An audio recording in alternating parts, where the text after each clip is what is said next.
Keep that open though. Yep, Kimberly just joined in. Because people are going to be coming over. We still have people getting into the other software. Man, we have had so many issues with that software. We got to just trash it, I think, and get a new one. For sure. It's every single time. All right, so like I was saying earlier, if you're just popping in, I had mentioned about taking and making sure that you prepare yourself for the best viewing experience possible. So you want to shut off the distractions, get off Facebook, close out of your emails, shut the door to the room that you're in, and make this time be about you. All right, you want to commit to being here, getting everything you can out of it, and I promise we will not take too long. We're not going to waste your time. We have got a ton of stuff to share with you tonight, and we want to go ahead and jump right into it. One of the things I want to mention before we get started is that if you stay till the end of this webinar, I am going to be talking about a limited time opportunity, a limited time bonus that's going to be available for you. I'm not going to talk too much about it now. But I will talk about it toward the end. So make sure that you stay around and you'll be able to hear more about that. All right, in the comment section, I want you to tell us how many rentals you own right now. All right, how many rentals do you own right now? So just so we get a feel for kind of the audience tonight, do you have 0? Are you 1, 2, 5, 10, 11? Where are you in terms of your journey? We are doing this, and this is a webinar that's about buying your first rental, but that doesn't mean that you have to be a newbie. We have lots of people in our community who are not newbies. Kimberly, you said 0. Good. That's what we like. What else? Anybody else? Jason, 0.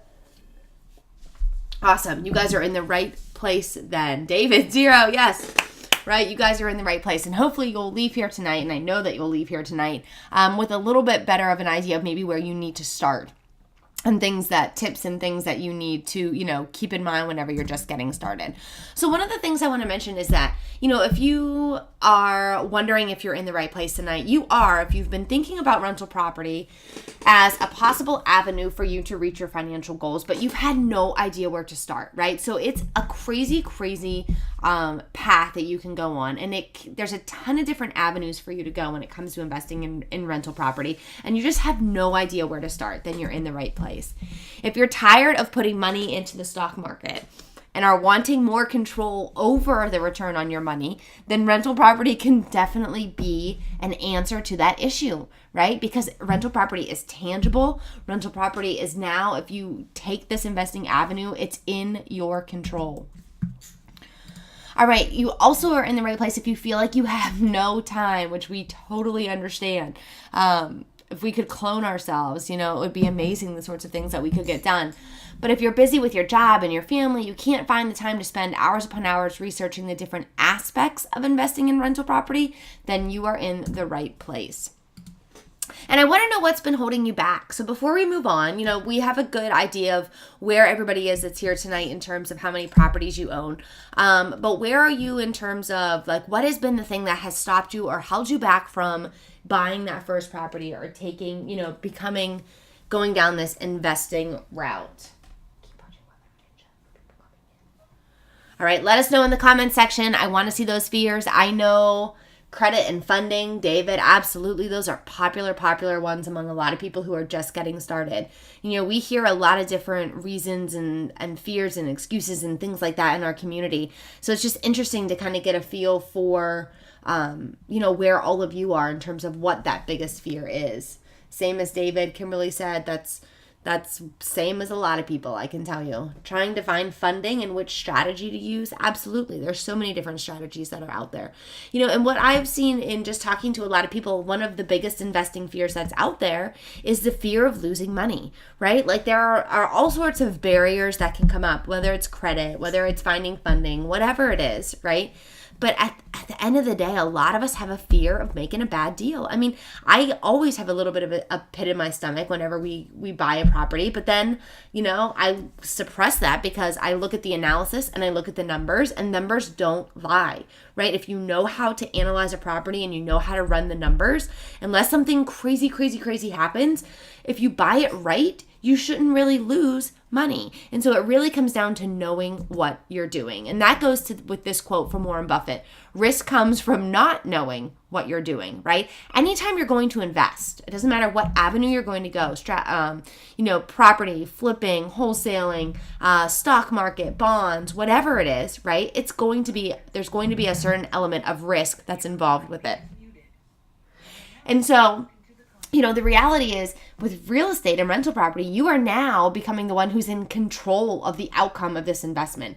And if you go into it not knowing what you're doing, then that's where all the risk comes from. But you're here tonight. You're making a commitment to learning, to educating yourself, and to lowering the risk for when the time comes for you to be able to buy that first property.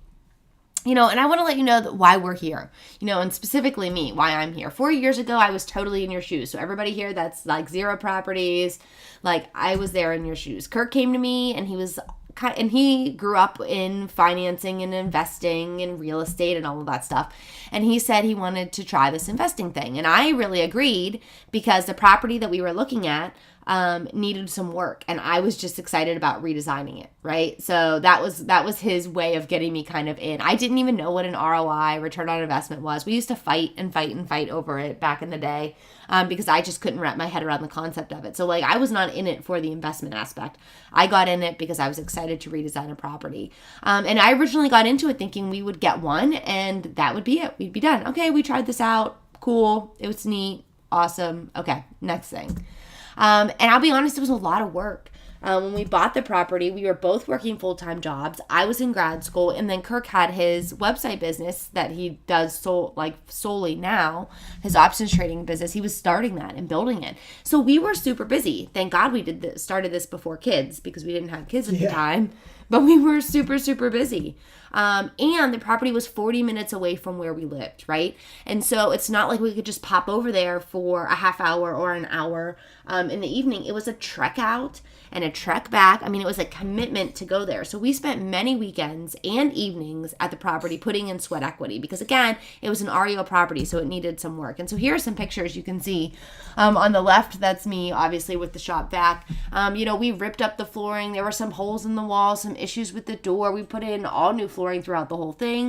If I ever have to paint a door again, I painted those doors so many dang times that I'm forever, I think, done painting a door. And then you can kind of see what the little light renovation that we did on the right-hand side. So we definitely put in some work into this first property. But after making some money, we realized that we wanted another one. And you can see that pictures of us with our very first rental, our very first check from our tenants that we had ever received, which is really kind of funny to look back on now because at the time we had no idea that it would turn into what it has. Yeah. And so it's pretty crazy to be able to look back at that and see the journey that we've had. Well, and I think, like a lot of people have been saying questions about, or just like something that's holding back is down payment, getting the funding, figuring out the down payment. I mean, look, when we started in this process, we were just married. I literally had no money because I had spent it all on ring and proposing and like all the stuff that comes along with a newlywed couple. But I think the thing is that you just have to,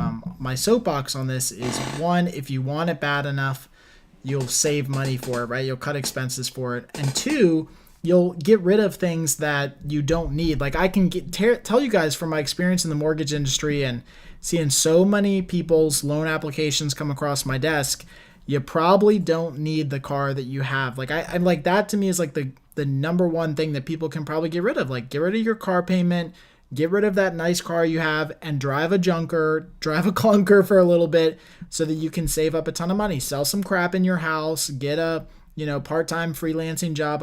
Hustle your way to getting, a little bit of money together so you can buy that first property. Absolutely. Look, we look like such babies in that picture. But the truth is, so we did this property, we got it rented out, and 3 months later, we bought our second property. So here we are jumping into this kind of thinking it might be a one trick pony. And 3 months later, we bought our second property. And in that first year of owning those two properties, we made in cash flow. So this was net cash flow with both properties. We made a little over $12,000, and we did a cash out refinance on the first property, the one that you saw the picture of me with the shop vac. So we did a cash out refinance on that, and we recouped nearly all of our initial investment on that first property, right? So not only did we make this great net cash flow, we did a cash out. We got almost all of our investment back, plus not even counting the principal pay down that was happening by our tenants that were in the property, plus the mortgage write-off that we have in tax deduction. So that in itself right there was like oh my goodness, this is really, really powerful, and we need to really think seriously about continuing down this road. And a few things really happened for me here. I suddenly became very interested in this idea of investing and having control over what our money did for us. And I realized that I wanted to learn more about investing. Now, I don't know everyone that's here tonight if you know my backstory, but I knew absolutely nothing about financing, real estate, investing, anything. Like, I am a teacher, born and bred teacher. I come from a family of teachers. Like, literally everybody in my family, except Kirk and my brother, pretty much is a teacher, cousins, extended family. Like, we never ever talked about really investing or real estate. I lived in the same house until I was 18 and moved out for college. Like, that kind of stuff just wasn't what we talked about at the dinner table. So this was all totally new to me. I knew absolutely zero about any of this. So I realized that I needed to learn. I wanted to learn and I needed to learn more if we were going to continue. So we spent from basically December 2012, which is when we bought that second property. And then we did not buy another property until October of 2014. And we spent that entire time learning, and probably more so me than Kirk. I mean, I think Kirk was doing more of the hands-on learning we self-managed our properties, so we learned a ton through that process there. But I just listened to podcasts and read books and got online and got in forums, and I just spent the time learning because I knew that if we were going to, continue down this road, then I needed to have a good grasp and a good understanding on all of this stuff because I don't want to freaking lose our money. That's the biggest thing. I don't want to make bad deals, and I didn't want us to lose our money that we were really working hard to earn and working hard to save. And so we've spent the last 4 to 5 years building a rental portfolio that's now worth over $1 million. So, a lot has happened for us in the last 4 to 5 years. And while I don't think that we moved at like a super fast pace, I think we've been kind of the slow and steady. We've made strategic decisions. Like I said, we spent almost 2 years just learning once we got started.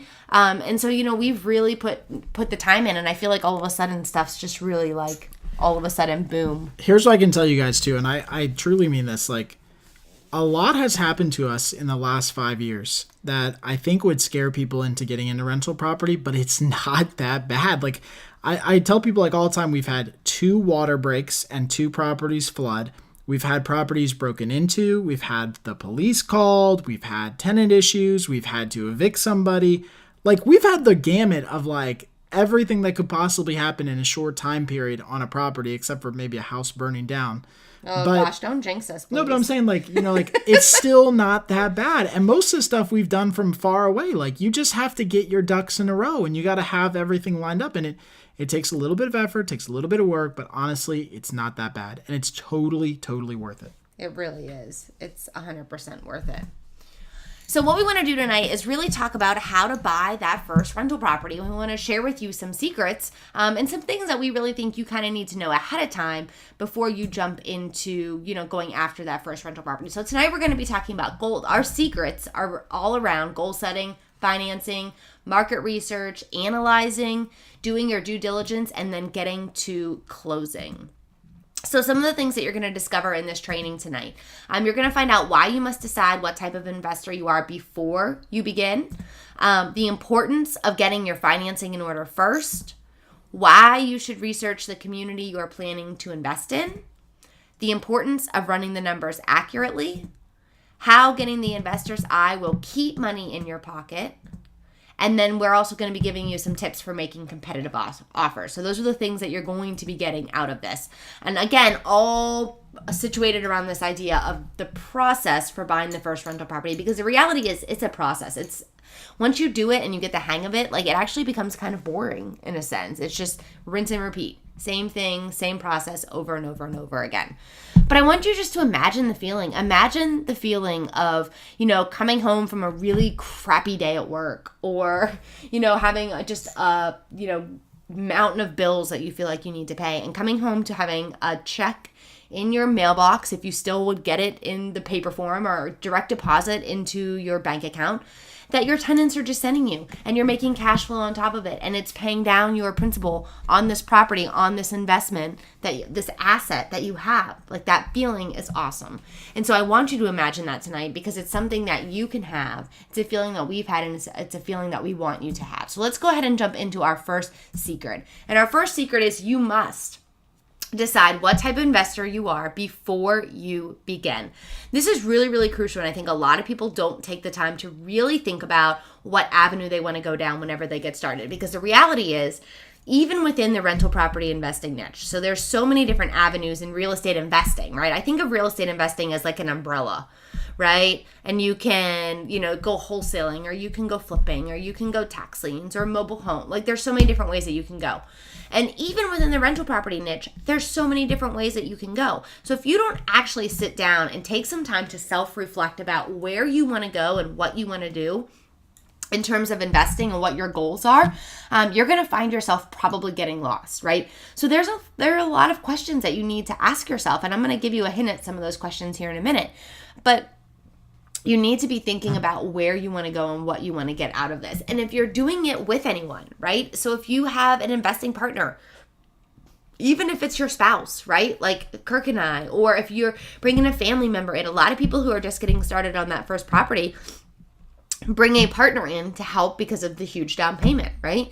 So you need to have these conversations and this kind of direction and self-reflection. You need to have this before you guys buy that property, because the last thing that you want to do is get a property and have something go crazy or haywire, and then you didn't necessarily think about it or account for it or talk about how you're going to troubleshoot the problem when it happens later, right?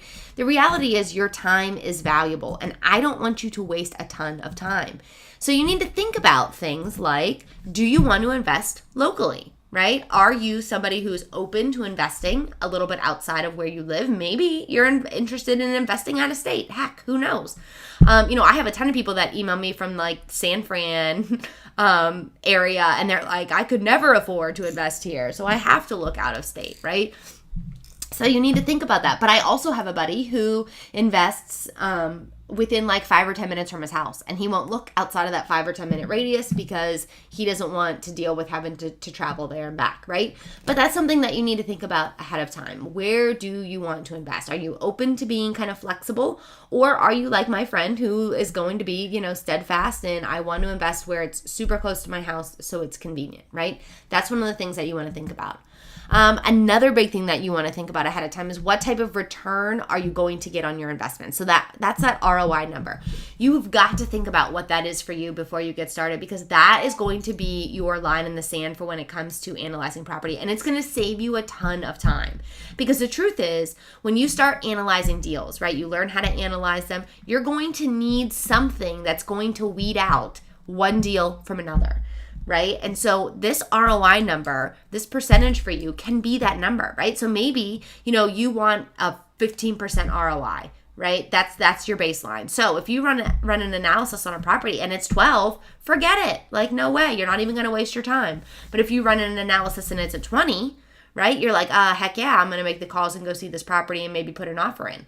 So you need to think about what kind of return on investment you're looking for, so that can be kind of your baseline, your standard, your line in the sand when it comes to deciding whether or not to proceed and go after a property. You also need to think about the quality of the property. Like, where do you stand on the type of property that you want to rent out to people? And I can tell you, like, Kirk and I, we will not buy a property, probably besides our student rental, because that's just in a world of its own. But our kind of standard is that we will not buy a property if it's not something that we would live in with our kids, right? So we're not saying that it has to be like super high end, or it doesn't have to be this like glamorous place, but it also isn't going to be a dump, because I'm not going to put my kids in a dump, right? So it's got to be clean, and it's got to be in a nice area, and that's just kind of where we stand in terms of the quality of the property. So real quick, because I want to just make sure everyone's on the same page here and just, keeping track. What's your guys' level of quality that you kind of think of right now? So like when you think about the quality of the property, the type of landlord that you want to be, add them in the comment section. I'd love to know, kind of where you guys are sitting at right now. And again, this is an engagement thing, right? So you guys are signing up here to, go back and forth with us. And I just want to make sure that, everyone can see a different opinion and a different perspective. Yeah, absolutely. And Kirk brought up a good point there that I didn't mention, but this also plays into what kind of landlord you're going to be, right? And so that's a big thing, because you might not want to be the landlord who has to go to the property, knock on the door, and pick up the checks, right? We looked at a property, or Kirk went a couple of years ago when we first moved back to Pennsylvania. Spent a whole day with a guy who was unloading his entire rental portfolio. And basically the properties he looked at were like a 70% ROI, 80% ROI. But they were in a really crappy neighborhood that had a lot of crime, a lot of drugs. We would have had to drive like 50 minutes one way to pick up the checks every month from these multiple properties. So like in the comment section, let us know, where do you think you'd stand on that? Would you do that for a 70 to 80% ROI or not? Right? That's kind of one of those questions and a good example for you to think about right now. Those of you who are in. So put it in the comment section. Where would you stand? Would you be like, screw it, for that kind of return, I'll do that? Or not? Is that not up your alley? So let us know in the comments kind of where you stand on that. But secret number 1 is really all about taking time to figure out what type of investor you want to be before you get started. All right, secret number 2, you need to get your financing in order first. Before you can even start looking at properties, you really need to know what you can afford to buy. Because the reality is you're going to be wasting your time if you don't know what you can afford to buy. So in order to do this, one of the things that you'll have to do, and what the bank will do, assuming you're going to go do like a traditional financing type of loan, you're going to run a debt to income qualifying ratio, right? So basically what they're going to do is they're going to take your monthly income and they're going to calculate it against your monthly expenses. And the bank's going to want to see, still with a conventional loan, right, that your DTI, your debt to income ratio, is going to be under 45% if you plan on using that traditional financing from the bank. You know, and 45, you think about, okay, so your expenses can't exceed 45% of your gross monthly income, right? Banks don't want your monthly expenses to be higher than 45% of your gross monthly income, because the reality is then you might be stretching yourself too thin. And really, I mean, one missed paycheck could put you in ruin, and they are also protecting their butt because they don't want you to default on the loan, right? So they're protecting themselves, and as a result, they're protecting you. And so I want to go ahead and kind of show you what this looks like. So you can see here, this is our DTI calculator that you can potentially have access to in our Zero to Property course. And you can just kind of get a quick feel for what this looks like. So you can see annual gross income for this person is 60 grand. So that's monthly gross is $5,000. And then if you look at their debt payments, right? So these are the debt payments that bank's going to look at. Any kind of current mortgage, or if you're paying rent right now, right? That's going to be calculated into this. Any car loans, any student loans, any credit cards, alimony, child support, right? Any of that's going to be totaled up for your monthly debt payments. So you can see here for the example that the total monthly debt is $1,950. So you can see I have it circled there, that the current DTI for this calculation is 39%. So yes, you would qualify for this rental property that the information is put in here, right? So the purchase price is $85,000, and you can see it kind of breaks it down. So this DTI calculator shows you, yes, you can qualify for it, what your current DTI ratio is, what your max purchase price or budget is. That's huge, because if you can quickly run this and get an idea of where you stand, then you can get out and actually start looking at properties instead of kind of assuming that you can qualify for one thing or another. So I can tell you guys too, and just so you know, if you have questions about mortgage stuff, please add them in the comment section, because I can definitely help out on that. And there's a lot of people that we haven't heard from yet. So look, it's up to you. You guys have got, 2 people here that really want to help out. So if you have questions, engage with us, let us know, add them in the comment section for sure. As far as qualifying goes and all of that stuff, I think the key is that you've got to really cut back on your expenses if you want to qualify for a property, right? Like, I can tell you for sure that the biggest expense and hit to your income ratios is going to be things like credit cards and car loans, etc. Like, even your current housing, if you have the ability to downgrade in your housing, to move to a different place, if you're renting, just temporarily, sacrifice your, living for a little bit in the way that you live and the car you drive so that you can buy a rental property and have this income, it is totally worth it. And I can tell you, when me and Emily got married and, bought a small condo that we still have now, all of our friends bought brand new cars and bought nice big townhouses and houses, right? And we're going out. And we're going out. DC every weekend. Yeah, and look, I'm not saying that, you live your life the way you want to live it, but we made different choices. And I'm just saying, if you want to make this a reality, which I think you do because you're here tonight and you're making time to do it, you've got to make the sacrifices. So let me know in the comment section if you guys have questions on stuff. I'd love to help out. There's probably not too much I haven't seen in the mortgage industry. So, yeah, let me know. Yeah, so secret number 2 is get that financing in order first. At least get an idea of what you're going to potentially qualify for. Because again, guys, this presentation tonight, our course that I'm going to talk about later, like this is all to save you time. Because we know that you're busy and you don't have a lot of extra time that you can just throw away. So if you get your financing stuff in order first, then that's going to ultimately save you time later. And it's also going to set you up to be in a better position to go after a property when a good deal and a good property comes on the market, right? All right, secret number 3. You need to research the community you are planning to invest in. When you invest in a property, you're not just investing in a property, you're investing in a community. And a lot of rookie investors don't think about this, right? We get so hyper-focused, and even Kirk and I sometimes, we get so hyper-focused on the property and the numbers, what renovations need to happen, what's, the down payment, where are we going to get tenants for it, right? That we forget that there's an entire community that we're also investing in, and whether we want it to or not, that community is going to impact that property in one way or another, right? It could impact it in a good way or a bad way. So you need to do as much research on the community as you actually do on the property. Because the reality is a great property in a bad community is not going to allow you to maximize the potential profit. So like if you have a gorgeous property, right? Nicely updated, large spacious rooms, nice stainless steel appliances, maybe some nice countertops, right? And it's in a bad neighborhood, that part of the neighborhood is going to weigh heavily on the amount of rent that you can demand, right? Because the property that I just described, you in your mind envision like, yeah, that would probably be for like a young family or, a newly married couple or couple of young professionals who want to, buy a property and rent it out to a buddy, right? And if it's in a really crappy part of the neighborhood, like I talked about earlier, highly like drug infested or crime, like most likely those people aren't going to want to live in that area, right? So your property is going to attract, the type and quality of your property is going to attract the type and quality of your tenant, right? So you have to think about that. You want to make sure that you understand the different areas, the different parts of your neighborhood to ensure that you are, investing in a place that's going to fit your goals and your standards as a landlord and an investor.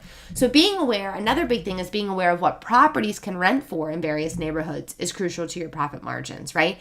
Because even within one town, depending on how big the town is, you might have one section of the town that maybe doesn't rent as well as another section. I know in one of the towns that we invest in Virginia, there are like 2 or 3 streets that we know like we will not buy properties on those streets because they just aren't great streets. There is kind of crappy properties there. We know the rents aren't good. So like anytime we see a property that comes up on those 3 streets, we don't even waste our time looking at it. But we know that because we've done research on it. Or even we, talk to our realtor about it, right? So once you become aware of those things, that's another thing that can weed out potential properties that aren't fitting your goals and your standards as an investor, right? So secret number 3 is all about not just investing and researching a property, but researching the community that you're going to invest in. All right, I gotta take a sip of water real quick because I feel like my voice is going away. You're fine. All right. Like Kirk mentioned, throw some questions, comments in there. Kirk's kind of manning that, so I haven't really been watching it. Kirk, how's it going over there? We're just talking bad about you the whole time. Thanks. Appreciate it. I'm just kidding. That's good. All right. Secret number 4, running accurate numbers can make or break a deal. This concept is super critical to your success because you have got to get the hang at finding good deals. And I'll tell you straight up, like getting the hang of finding good deals, straight up, getting the hang of finding good deals is something that is a learned process. You are not going to walk out there and be able to find a good deal right off the bat, right? It's going to be a learned process. It's going to come with time and experience. But it can happen fairly quickly. I mean, on our second property that I talked about and I showed you the picture of earlier that we bought 3 months later after we bought our first property, like we walked into that property and we looked around. We knew the neighborhood because the other property that we owned was right across the street from it. And we basically walked out, talked about it for about 5 minutes in the car, and called our realtor and made an offer because we knew it was such a good deal. I don't think we even talked about it in the car. We talked about it in the kitchen. I remember standing in the kitchen because I had looked at all the rooms in the house, and I was standing in the kitchen going, this is a great deal. We need to do this right now, right? And we just like finalized the stuff in the car. But look, I mean, I think you got to look at enough deals to know what's worth it. It's just like anything else. I mean, look, women, you guys are great at doing this. Seriously, because you guys shop all the time, right? That's what you guys do. I mean, like, it's like ingrained, you know what I mean? Like, you shop for deals, and that's the same way in real estate. You got to shop for the deal. You got to look at enough properties to know what's worth. Exactly. And it's not that you have to be doing it for a long period of time. Like this was 3 months in, Kirk and I were doing this, right? But it was because we knew the community because we had already invested in it. We had looked at a fair amount of properties, like boots on the ground, got out and actually looked at properties. Even if we weren't ready to buy, we got out and we looked just to kind of get our senses and our feel for being an investor and looking at properties. And we had run the numbers on a ton of deals. So when this came up, we knew it was a good deal, right? But when it comes to analyzing properties, you've got to know what numbers to pay attention to, and you've got to know how to run the numbers. So I'm going to talk a little bit about what numbers you need to pay attention to. So things you're going to want to look for on a listing, or you're going to want to, call an agent about. Obviously, the price, taxes, insurance, utilities, depending on the property that you're buying, right? If you're buying a multi-unit, a lot of people who are just getting started will buy a house hack and buy maybe like a duplex and live in one side and rent the other. If you're doing that, you got to think about utilities, right? Are they split, or is the landlord and tenant, or the landlord going to have to pay all of the utilities? What's your down payment amount? Are there going to be any repairs that are needed? Is there an HOA or condo fee? What can you actually demand for rent in this area, right? So these are all numbers that you're going to want to pay attention to. You're going to want to think about. You're going to need whenever it comes to running an analysis. And like I said, some of these numbers you're going to be able to find on a listing. Some you might not. Even numbers that you find on a listing, you're going to want to verify those numbers. And I'm going to talk about that here shortly. Is Kirk and I's trust but verify motto. But all of these numbers are going to weigh into your analysis and will tell you whether a property is a good deal or not. So we want to actually show you an example of kind of one of our properties. And we keep bringing this property up, but it has been such a great property. So this was our second property. I showed you this picture earlier. And we bought this back in 2012. So we're going to actually break down the numbers and kind of give you a glimpse into what it looks like. So we bought this property for $75,000. We put 20% down. We had an interest rate of 3.75. We have obviously a 30-year mortgage, property taxes, $526 a year, which is amazing. That's why we keep investing in this town. Our insurance was $270. HOA condo fee, because it's a townhouse, was $40. And we actually went in and we did a light renovation. So we were our initial reno cost was $53.24. So we were all in for this property at about $22,000 was our all in kind of total investment. Our total monthly payment was $384, and when we first bought it, we were renting it for $1,000. And so we were cash flowing $616 with an ROI of about 33%. So like slam dunk good deal. You can see now why when Kirk and I walked out of that property that night, we were like, we got to make an offer right now, because it was just too good to pass up. And the best part about this property is it wasn't just a great deal then, it has continued to be a good deal, because actually just in 2016, we actually did a cash out refinance on this property. And so, we had our realtor run a market analysis to let us know kind of what our properties in the area were valued at now, what comps were kind of showing up. And because we knew the market had increased at a pretty decent pace over the last couple of years. So when we did this, we did our cash out refi. Our value on the property went up to $124,000. And to be honest, I actually just saw a property in the same community that we own this one come on for a listing this week at $148. So, ours was $124, but it could have even gone up more since then, which is crazy. Our interest rate went up to 4.25, which might hurt. That might sting a lot of people. The fact that we gave up this low interest rate, because a lot of people won't do that because they give up that low interest rate. But I'll just say, and I don't want to get on my soapbox right now about interest rates, sometimes when you look at the entire financial picture, taking a higher interest rate ends up working out better for your financial situation. And so I don't want to get too far in on that, but it's just kind of there's a thought nugget for the night.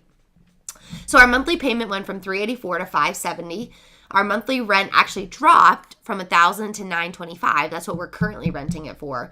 And our cash flow dropped $491 to $355. However, the reality is we have an infinite ROI on this property now, because we took out, when we did this cash out refinance, we took out $33,000 and some change that we now can take and roll into another acquisition. And the reality is our all-in budget, mind you, was $22,000. So we got all of our money back, plus $11,000, plus over the last 4 years, our tenants have been paying down that principal.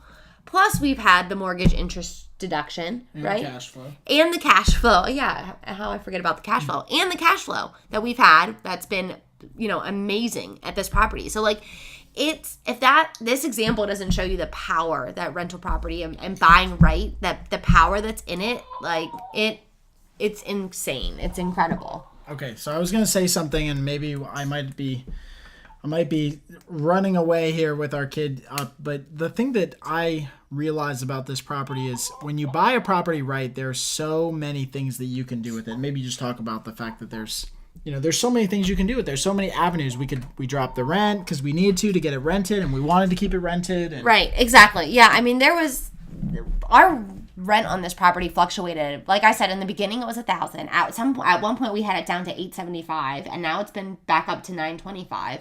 And that was by choice.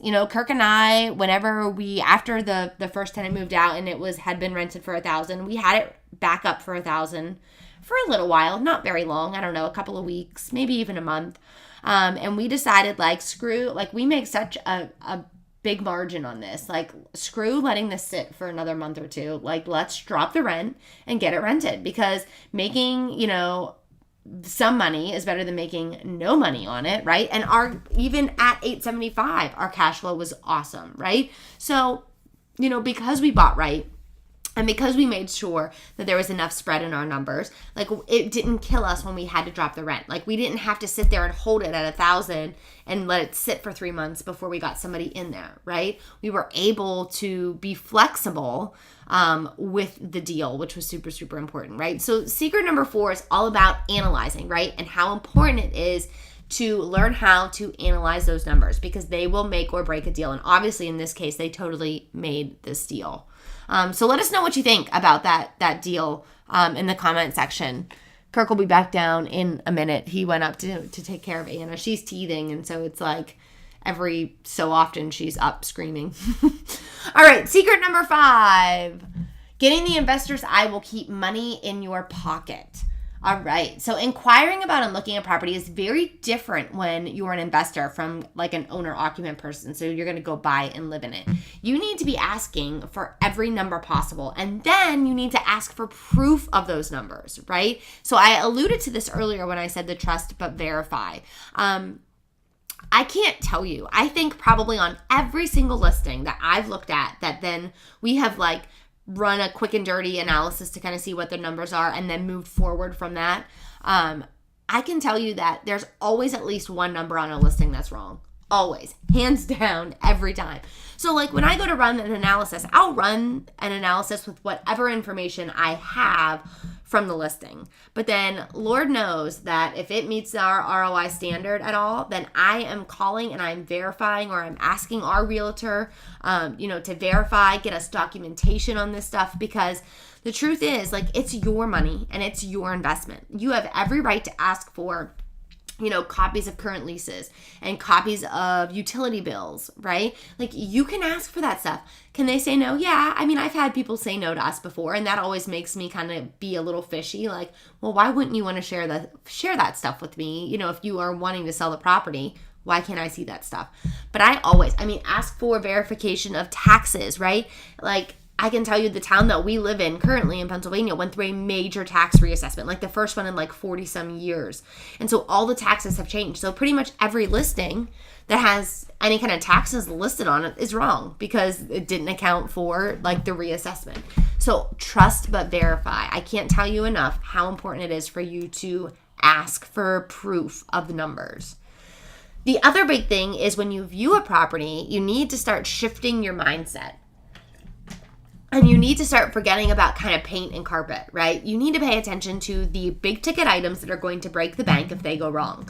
So you want to pay attention to things like the furnace, electrical, plumbing, HVAC system, the roof, what was that thing in all those student rentals we looked at in the basement, the poop stack? Crab stack. The crab stack. Ugh, those were disgusting, right? But there's these things that you need to pay attention to because they're super expensive.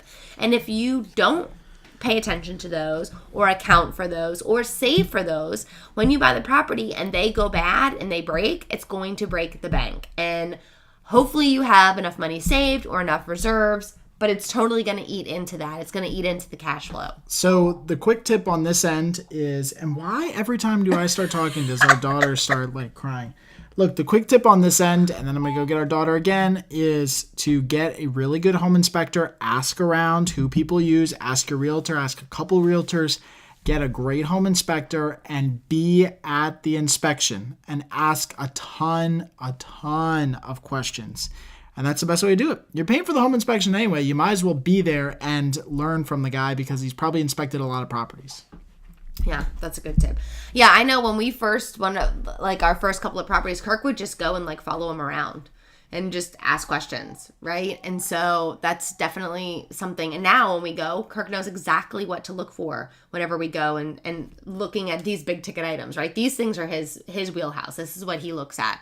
And now he knows what he needs to look for, right? So putting in that time is good. Another real life example we have for you, this is another property we have. It's a duplex. I'm in a town about, 20, 30 minutes from where we live now in Pennsylvania. And it just goes to that whole when you're going and viewing a property. So we bought this property and the downstairs, it was a single family home turned duplex. So anyone who has seen these or knows about them, they always are a little awkward because they weren't made to be a duplex.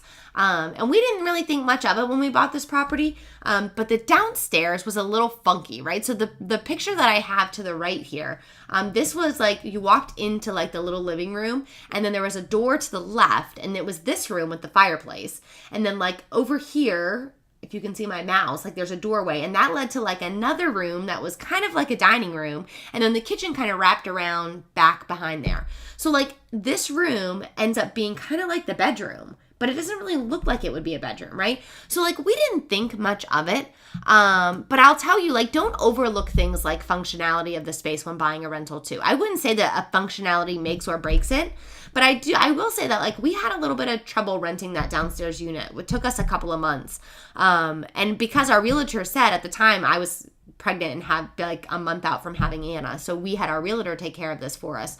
But she kept saying like, people are having a hard time envisioning like that downstairs. They're not really sure which room is which. So like, it's just a tip, like think about the functionality of the space, even with a rental, right? That's something that Kirk and I really hadn't paid attention to until we bought this property. So that's another thing to think about when you're going out and viewing property. And if you start to do these things, you're going to start to get that investor's eye. All right, secret number 6. Making offers with strategy can help you win the deal. So if you've ever bought a property, I don't know how in depth you've gone in terms of putting your offer together. But when you're an investor, it can go a lot deeper than just like, oh, they're asking 100, I'm going to offer 89. And that's really it. That's pretty much your offer, right? You know, there are 7 different things that go into making an offer. And so as an investor, you want to start working with those 7 things and seeing what you can do on your end to help your offer look the best. Because the reality is the investing world can be competitive depending on where you are. So you need to understand what goes into an offer and be strategic about your decisions. So we're going to go ahead and give you an example. This is a strategy that we use pretty much time and time again. We will, when we put in an offer, we will ask for something to be repaired in our initial offer, right? So we'll do the number, we'll put in contingencies, and then we might say like, we want, the carpet in the upstairs bedroom to be replaced, right? Maybe we'll pick out the worst room in the house of flooring and we'll say, oh, we want that to be repaired. We want that to be replaced. And we'll put that in our initial offer. But we know full well that we don't really want it done. I mean, maybe we want it done, but we don't need it done, right? And we know that most likely we are going to give that up, right? Because the reality is when it comes to negotiations, right? And everybody wants to be able to negotiate when it comes to buying your property. It's all about give and take, right? Both parties, both sides want you to give and take, right? They want you to give a little bit. So we set ourselves up to be able to give from the beginning, right? So the reality is when we go into this negotiation, when they counter back at us with a different price and, yes or no, they won't do that. We'll come back and say, oh, you know what? You don't have to fix the carpet. We'll drop that out. We'll take it out. Forget about it. But maybe we come back with the same price, right? We'll take that out, but we're still at this price. Or, oh, we'll come up a couple $1,000 because in the end, it doesn't really make that big of a difference in our payment. And we'll take that out, right? So we're sacrificing. We're giving a little bit, right? That's really, really big when it comes to negotiations and has helped us win deals. And so that's just a tip we wanted to share with you tonight to help show you this idea of strategy, right? And how putting in an offer as an investor requires you to be a little bit more strategic than just putting in an offer to, buy a house to go live in, right? All right, so what do you think? Let us know in the comment section. Those are our 6 secrets that we wanted to share with you today. I want to get your feedback, questions, comments, concerns, throw them in the comment section. And I want to talk a little bit about why you're here. Why you're here, why you showed up today. It's February 23rd. It's late at night, depending on where you are. If you're on the West Coast, then it's coming into evening time, dinner time. But you might be here because you're sick of work, right? You're tired of lacing up your shoes, going to that rat race every day, and having to deal with just constantly feeling like you never have any time, right? It's constant on the go. Maybe you're here because you're looking for freedom. You want to live a life where you are your own boss, right? This is a big thing in today's world, and I think the newer generations are looking for more of this freedom, right? You want a little bit more freedom to live the life that you want to live on your terms. Maybe you're looking to pay off bad debt, right? You've got student loans, maybe you have credit card debts, and you realize that investing in something like an asset, like rental property, you could then be growing your long-term wealth by at the same time taking that cash flow and paying off your debt, right? So maybe that's why you're here. Maybe you're here because you want to travel. You dream of traveling the world, but you realize that to do that, you also need to be making money, right? So you want to put the time in now of building this portfolio of rentals so that you can eventually go and just travel and be making this passive income while you are off traveling the world. Or maybe you're here because you want to start saving for retirement, right? You want to grow your retirement fund. You are either close to retirement or, hey, maybe you're in your 20s and 30s and realize the importance of saving for retirement. And the awesome thing about rental property is you are not only building long-term wealth, but you are building short-term wealth as well. That is one of the coolest features of rental property investing is you are building this wealth in the long and short term. But deep down, you know that rental property can be the key to reaching financial freedom. That's why you're here. It's time for you to stop dreaming of what your life could be and actually start making it what you want. Because the truth is, it just takes one. It just takes getting that first property. All you need is a step-by-step proven process to get you moving in that right direction. It is your time. And remember, nothing Kirk and I have shared with you today is theory. We've used every one of these tips and strategies to grow our own rental portfolio. We're not special. We're just regular family who juggle jobs, family, real estate, 2 crazy little girls. There's nothing crazy special about what's going on here.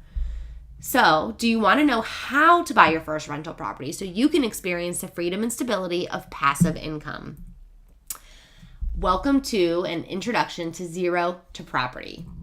Zero to Property is our step-by-step blueprint that shows you how to set goals, find deals, run numbers, make competitive offers, and get you the keys to your first rental property. So Zero to Property is broken down into 6 modules, all right? Our first module is laying the foundation. And this is all about overcoming fears and objections, figuring out your path, and setting goals. So this goes back to secret number 1. taking that time to self-reflect and have those conversations. What are the things that you need to be thinking about ahead of time to get yourself headed in the right direction? All of that is broken down in Module 1. Module 2 is all about financing. This is all about financing and breaking down those financing barriers. You want to be thinking about, finding a CMPS. You want to be, estimating that qualifying range and then learning about financing avenues, house hacking, conventional, cash out refi. These are strategies and ways that you can fund that acquisition of that first rental property. And listen guys, Kirk and I are here to help and answer questions. Yes, there's a course and training, but what you're really getting access to is Kirk and I, right? So I'm talking to you about our course and all the videos and worksheets and things like that. But at the same time, you're also getting access to Kirk and I, which is really, really, really beneficial if you're just getting started. Module 3, market research. So this is all about that secret number 3 and how to analyze a community. So I'm going to take a sip of water really quick. We're going to show you how to find an investor-friendly agent because that is going to be critical to getting started. Where to find properties, where should you be looking, and then how to analyze your markets, vacancy rates, looking up local industries, doing market comparables, checking out market saturation, right? These are all things that are going to weigh into you understanding the community that you're planning to invest in. Module 4 is all about analyzing properties. So this is the meat. This is the meat and potatoes of the course. We're going to show you and talk to you about finding good deals, what numbers you need to include in an analysis, how to actually run numbers on a deal. We'll talk about comparing listings from different sources and breaking down that idea of ROI. Module 5 breaks down into that secret number 5, and this is all about getting the investor's eye. So this is the due diligence module. So we're going to tell you exactly what questions you should be asking when you call about a property. We'll give you a checklist and talk about major items in a property that you should view when looking at the property. So when you're out there, you know exactly what you should be looking at. And we'll be stressing in even more depth the importance of gaining that investor's eye. And module 6 is the path to closing. In this one, this is a jam-packed module that's going to go over the 7 components of an offer so that you know exactly what you need to know about all of them. We're going to break down the contract contingencies and how they're there to actually protect you, the buyer. We'll give you tips for making competitive offers and strategies for negotiating, and then everything you need to know to get to the closing table we're going to share with you, right? So that's a breakdown of the modules. What you'll actually create, you'll be creating actionable goals to keep you on your track on your journey, a plan that will give you the necessary focus to get to that closing table. We'll be able to show you how to estimate your qualifying range so you know what you can afford. You'll be creating a rental market analysis to ensure the market you want to invest in makes sense. And you'll be doing tons of property analysis that will show you the cash flow and ROI of potential properties. Now, what's included in our course is 21 video lessons, 100% delivered online, 10 plus checklists and worksheets, property analyzer in 3 different forms. You get PDF slides for every lesson taught in the workshop and lifetime access. So as we continue to grow Zero to Property and add new video lessons into the course, you will have lifetime access. And like I mentioned earlier, what you're also really getting is access to Kirk and I. You'll be able to, have direct access with us through our forum, our Facebook group. You'll be able to get feedback on stuff. Yeah, I think that the biggest thing here is, and I just want to jump in because I'm finally back from taking care of our daughter who woke up and is teething now, which is always fun for those of you who have been through that stage. The biggest thing is, guys, look, at some point you're going to need a question answered. And rather than Googling it, it's better to ask somebody who's kind of been there, done that. And I'm not saying that we've done everything because we definitely haven't, but you're getting access to me, to Emily, to people in our community, which there are some wicked smart investors in our community, people who have already bought their first property, people who have multiple properties, people who are flipping properties, who are wholesaling properties, and we're all in this together. And that's really what we're trying to do here. We're trying to attract the right type of people. On top of that, we won't leave you hanging at the closing table. So bonuses that come along with this course. We have a members-only private Facebook group. So this is one of the places where you can get, besides email and stuff, you can get access to Kirk and I along with all the other members of the course that are in there and chatting and talking and asking questions. You will actually, bonus number 2, get an investor-focused lending company video. So there are lending companies out there that only lend to investors. Like that's their bread and butter. They want to lend to people like you, people who want to buy their first, second, third property. But the problem is a lot of people either don't know about them when you're just getting started, or you have no idea what questions to ask, so you never call because you just assume, like what I have heard from a lot of people have told me, like, I assume that they, are different from a regular bank, so I don't know what to say to them. Well, we took that and we actually did an interview with an investor-focused lending company where we asked all those tough questions. And so we included that as a bonus in this course. And bonus number 3 is another video for you, and it's tax tips for the new investor. So this is another video that was done by Brandon Hall, who is a CPA, and he works only with real estate investors. And so he put this video together for all of you to share with you what things you need to know when it comes to tax time with your first property. So my question is, are you ready to start down the path of buying your first rental property? I'm sure you're wondering, what's the investment? That's always the biggest question when it comes to stuff like this. Your investment is just $297, which is a one-time fee for lifetime access. Or your investment of $99 today, followed by 2 monthly payments of $99 for lifetime access. So either way, whether you want to pay in full or you want to break it down into 3 payments, either way, you're getting total lifetime access for a one-time fee to the Zero to Property course, along with all of the bonuses that I mentioned here tonight. All you have to do is head over to zerotoproperty.com/join, and that's where you'll be able to do it. When you get there, you'll scroll down and you'll be able to see the 2 different payment options. You just click on enroll now for whichever one works for you, and it will take you to our checkout page where you put in all of your information.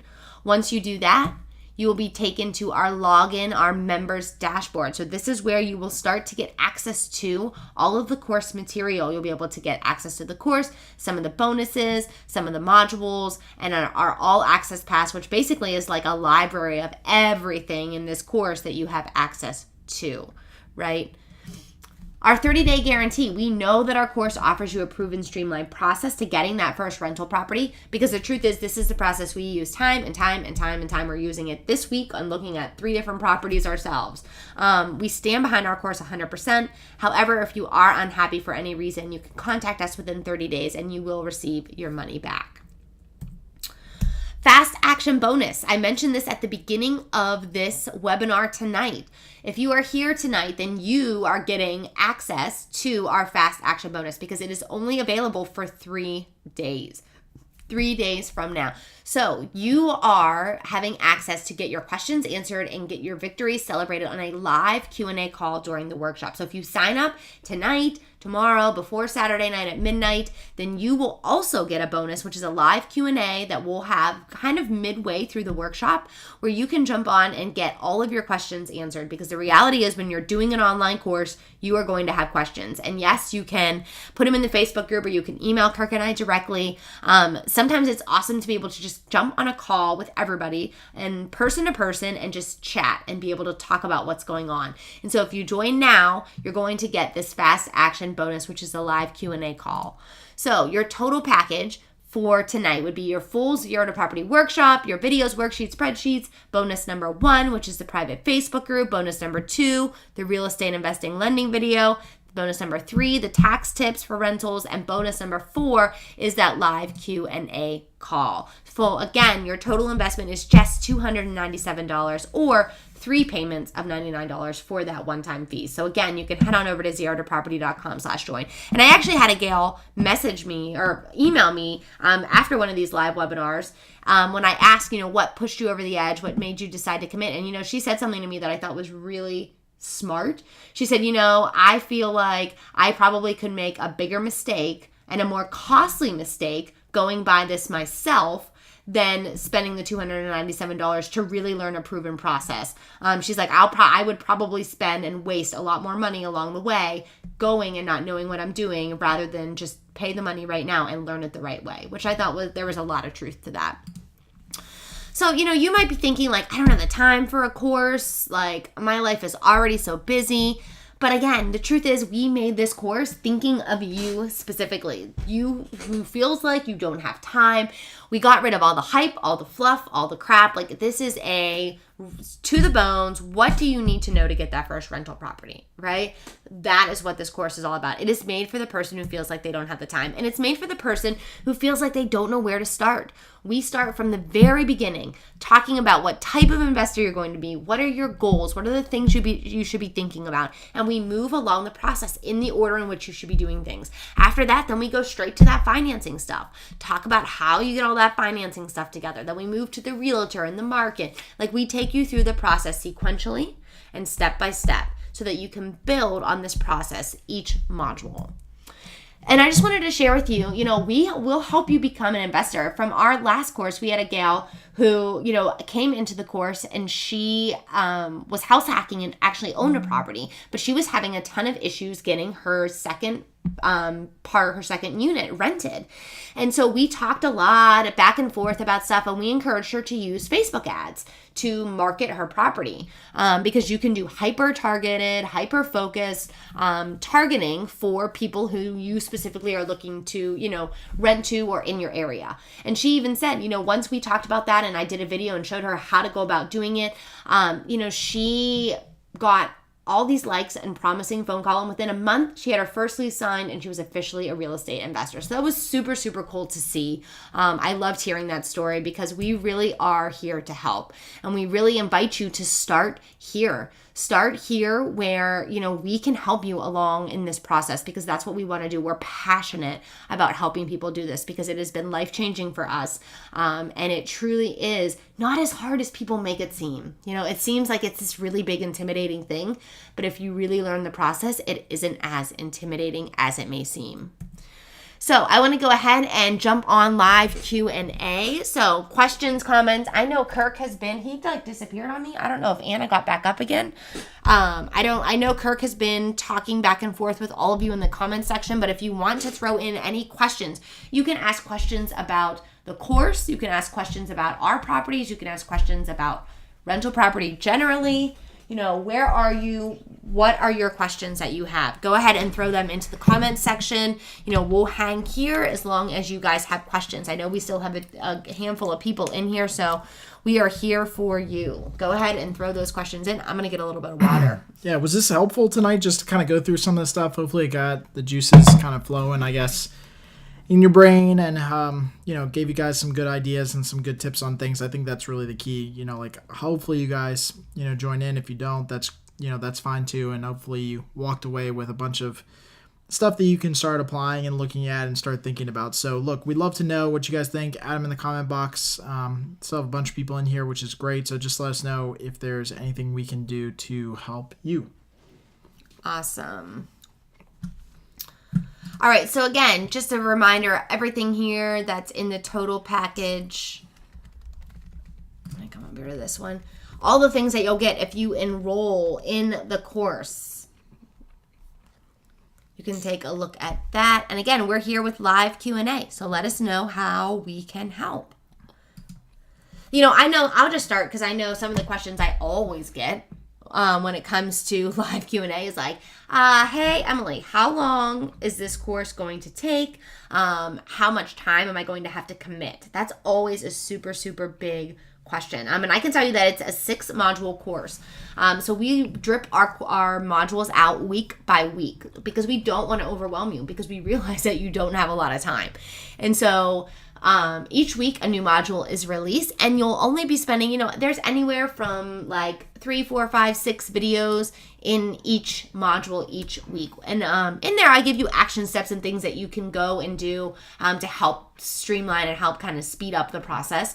But I would say it's only going to take a couple of hours a week for you to be able to get through this course. So think about the time that you're committing, but you could spend a couple of hours getting nowhere, Google searching stuff online, right? So this is time that's focused, it's well spent, and you're going to be learning something for sure that's going to be actionable in the process. So I know that that's always a question that is coming up all the time. All right, good. So again, if you guys have questions, I know there's still people in here. We would love to know what questions. What's just holding you back? I guess. I mean, you're obviously in here for a reason, and we respect that. But we just want to know what we can do to help you in any capacity. So don't be afraid to ask a question. Don't be afraid to, jump in and be a little bit vulnerable with what you need help with. We would love to help out for sure.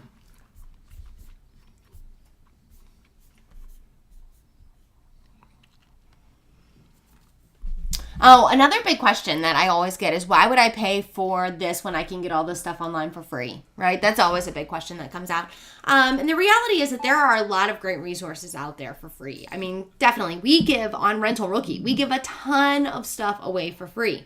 That teaches you about investing in rental property. The problem is that you have to spend hours researching that stuff, right? You got to spend hours finding it, dissecting it, deciding what's good, what's not. This course gives you everything you need to know without having to spend hours finding the info, right? So we've totally streamlined this process for you and given you all the necessary components you'll need to be successful. And so, that's really one of those things that, you can spend hours of time that you don't have trying to find this stuff, or, you can take the course and not only be going through the course and learning, but having access to people who are going to be able to answer your questions, which is huge. All right, other questions? Other questions? I don't see any more popping up. Kimberly, awesome. I'm glad you don't have questions. I hope you enjoyed it. You can do it. Sell some stuff. Yeah, you can do it. You can find ways. Sell some stuff, hustle, get, there's definitely stuff you can probably sell around your house, downgrade the cable. I mean, everything you can do to, scrape that money together. I think it's totally possible. Totally possible. You probably don't need TV. Right? Seriously, we're even thinking about, dropping TV. Right? Yeah. All that stuff. There's actually a couple. They don't invest in rental property, but they have an online business. And I give them a lot of respect because when they decided to go all in on the whole online business thing, they sold their house, downsized their house, cut their payment in half. They got rid of cable. I'm pretty sure they did something with their cars. They went balls to the walls, sacrificing. And they did that to make sure that they weren't kind of over their expenses and things like that were going to be in a place where they could pursue their dreams here. And now they are living this, wonderful life and have found success. But, I give them a lot of credit because they made sacrifices and it paid off. Tracy said the biggest issue for me is causing obstacles, losing my job 2 months ago. I have been researching, funding, analyzing properties, and studying. Now I'm stuck without an income. Yeah, I think that's tough. I mean, look, I'm not gonna lie to you. That's definitely a struggle you got to get over. I think, once you get that job back under your belt, then the qualifying thing actually is pretty easy because most banks nowadays still require just a 30-day pay stub. So as long as you're on the job for 30 days, they do a verification of employment. There's no, potential that you're gonna leave, then that's okay, right? So I think that's definitely something you got to get over for sure, and find something that you can put together, but something that's doable. Right. And then with that case, it might even be, I don't know what your life situation's like, but it might be a good avenue for you to house hack. Yep. And to decide to start with a property that you can live in and also rent, so maybe a duplex, because then you can go into it with FHA. With an FHA loan, which is 3.5% to 5%. And Kirk just mentioned to me yesterday that DTIs are shifting right now on FHA loans. Not that I recommend that you max out your qualifying ratio, but there might be a little more flexibility there, even though I maybe don't recommend that happening. But that might be an avenue for you to think about too. Other questions? Yeah, Tracy, you've been looking at the house hacking strategy. Yeah, definitely. Had Kirk and I known about this back in the day, probably would have been something that we would have done. We bought our first property, which we have house hacked. We actually moved out of it and kept it as a rental. I know when we moved to Pennsylvania, we had grand dreams of doing that, but with a little 10-month-old. Yeah, that didn't come to fruition. No, we decided, and wanting to get pregnant again, we decided to just live in a house by ourselves. Yeah. No, that's one of those things where like you know more than us when we started. You know what I mean at that stage. So take that and run with it for sure. Okay, let us know if you guys have any other questions. See some other people in here that haven't chimed in. Shannon, Douglas Ginger, Charlotte. Somebody joined in from Charlotte, and then somebody joined in from Nashville. So yeah, just let us know real quick. That way we make sure that we get your questions answered, and then we'll be jumping off here in maybe like 5 minutes or so. If there's no other questions, we'll obviously, end it and, kind of wrap up, but we just want to make sure there's nothing else kind of lingering. All right, great. Thanks, Douglas. Glad it was helpful. Let us know if you need anything. All right. So I don't see any more questions. No problem, Shannon. Thanks. We appreciate you guys taking the time to be here. We love to just get on and talk shop, as I like to call it, with people and share our story and hopefully help you in your own investing journey. Because like I've mentioned many times throughout tonight's webinar, it really can be a powerful thing and helping you reach those financial dreams and financial goals. So we appreciate you being here with us tonight. If you have any other questions, definitely, shoot us an email for sure. You can just reply to any emails that came from me and we'll get those things answered. Definitely. Tracy, you said I'll be joining the course. Awesome. We'd love to have you. Definitely great to hear. Hopefully there will be some others joining you as well, Tracy. We won't let you fail. That's for sure. Yep. So, all right, everybody. I'd say that's a wrap for tonight. And as always, happy investing.